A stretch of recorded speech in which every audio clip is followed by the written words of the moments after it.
Okay, we're on. I'm going to introduce myself first. And my name is Kay Hirai. I'm the owner of a hair salon called Studio 904 in Washington. And I'm also an author of 3 books. The books I published are Yumi's Life Lesson, Keiko's Journey, and my brand new book is called Sheer Determination. And today I've invited Justin Bourne to come and talk with me because he is featured in my book.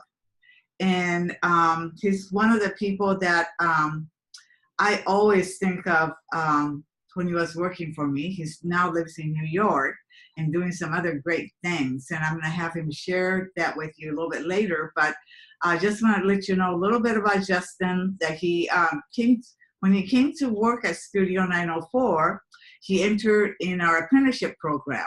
And that was a program that the salon had that helped people without any cosmetology background to come and work in a salon and learn in a salon. And we had accreditation with the state of Washington to be able to have them take the testing, and then that person then could become a full-fledged hairstylist and a really good one by the end of the apprenticeship program.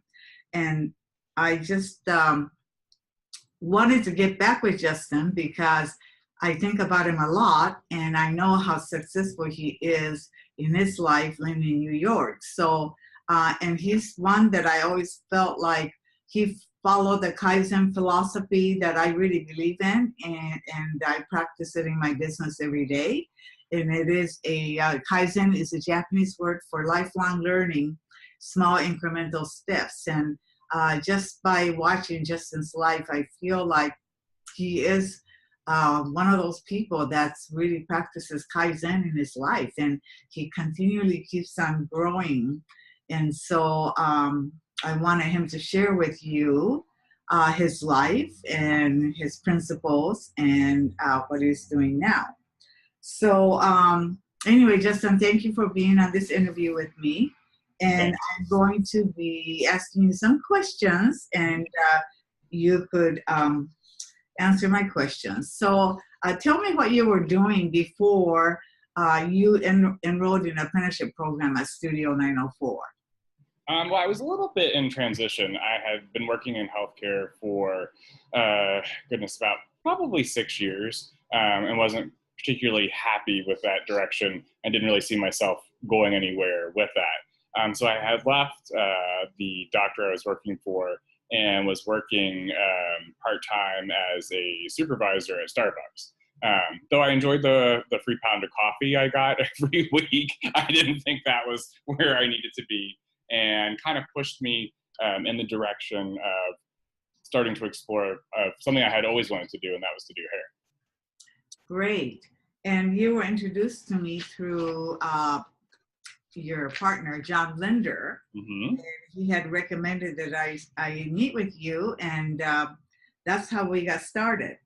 So tell me what you like, the most important thing that you learned while working at Studio 904 and then the apprenticeship program that you were in. Did that change your life a bit? It did, because I, for the first time, I felt like I found my home professionally. I had always wanted to do hair, but I think you can always want to do something, but until you're actually doing it and immersed in that environment, I think for the first time I had that, whoa, this is where I'm supposed to be moment.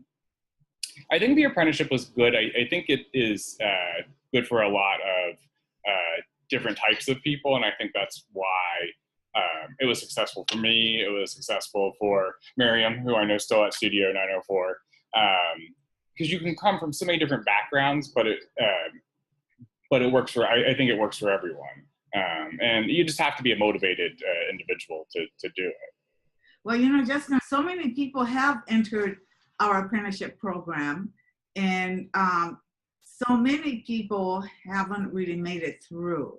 All right. What do you think that you did that helped you to stay with the program and growing the program and actually get your cosmetology license at the end of 2 years? What was it? Was it hard for you to, be working with a group of professionally licensed people already, and here you are, a newbie who's never even probably done any hair?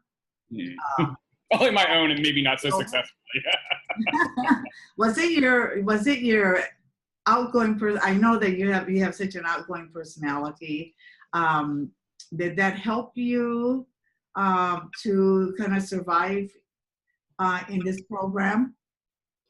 I mean, I think probably it helped. I think probably the thing that helped me the most is you have to be open, and you have to, and you did a lot of this yourself, but also, other people at 904, is that you have to be open and open to receiving the information that you're getting, and open to growing and changing and evolving. I think that's probably, now looking back, I think that's what I got a lot of, how important it is to be open while at 904. But I think I already had some of that, but not to the extent like it helped me to. You just have to be open. You have to be open to feedback. You have to be open that you have to keep changing and learning and growing.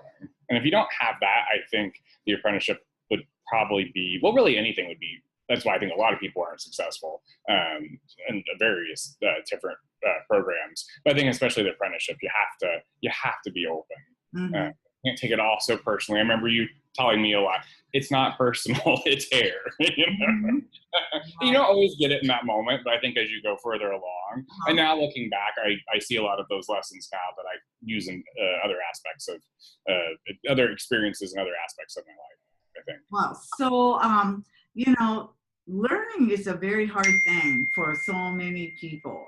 And I find that I just find so many talented people, but especially when people get to be a little bit on in life, if you're like a 17-year-old, 18-year-old newbie, they seem to be more open to learning. But once people have had several jobs and they've been out in the world, I find very few people that are would accept this open-mindedness in learning.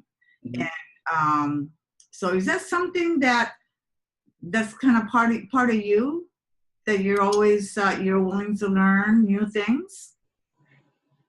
I've had a lot of different careers in different jobs and definitely different environments, and you have to be able to adapt and be open to learning something different, and also not to take it so. To admit that you don't know something, I think is hard for a lot of people. But the sooner that you can be okay with it, nobody knows everything. You're never going to know everything. I mean, we're not computers, so and even computers don't know everything. So I think that you have to want to explore. You have to want knowledge, and if you don't, then you're not going to be. You're going to get capped out somewhere. Well, you're a great example of that. Tell me about yourself right now, because I know that you worked yourself up into management at Studio 904 when we had 2 locations, and you were great as a manager because you had such a good relationship building skills, and you were so open that people could talk to you so easily. And I really hated losing you, but there you are in New York. So tell me about your life there now. Well, fortunately, this summer, my life is not as chaotic as it has been the past 3 years, so I have a little reprieve. I just finished my associate's degree in communications in June, and I'm still doing hair, so I'm almost sort of kind of full-time doing hair in Chelsea, here in New York. I will be transferring this fall to Baruch College, and as a junior, and pursuing my communication studies degree there. So what is it that you're hoping to do? You must have some idea. That's a good question. I definitely feel like my strength is to help give a voice to people that don't have a voice. I think that could be in the nonprofit world. I think it could be in politics. So I'm not 100% sure. What I have started doing, which is a good thing, is I started looking at companies that I really like and respect and compiling job descriptions and thinking, okay, somewhere in here will be something that will click. Maybe not today, but maybe in a year or so. So who knows? Well, I sure hope in the future we'll have a chance to work together again in some way. I hope so. I mean, My life. you're definitely motivation for myself. When I think I'm too tired, I can't do this. Why did I decide at 40 years old to be doing school and working full time and being married? I'm like, I can't do it. And then I think of you, and then I'm like, hey, Kay is still doing it. Well, I think that you could probably do it because you have passion for whatever you're doing, and that probably gives you a lot of energy. So anyway, just let you know that our latest little program, we're very sad today because we adopted a abused donkey named Babs from Passano Safe Haven, and we committed to pay his to help them to take care of him every month. And so we made posters in our salon, and we're publicizing him on Facebook and all that. And then just yesterday we received the word that he passed away. So I wanted to share that with you because we're also very sad. But again, you know, still committed to sharing the stories of those who just don't have a voice, just like you said. And so, yeah, in the future, you and I could work together on some of that. I would love that. You know, this is a lonely city, even though it's so big. And we decided to, we had started thinking about getting a addition to our family. And so we thought about a dog, and I thought, that might be too much living here in the city. And then we thought about a cat, and I thought, we have to go look at rescues and shelters, because I said Kay would never talk to me again if I didn't. And I did. Now we have two on the couch right now. This is their third nap of the morning. Two very bad, very spoiled boys from Kitty Kind, this cat shelter here in the city. Oh, great. Yeah. Cat adoptions are great. So many cats. So it was really nice talking with you, but before we close, I have to ask you this one last question.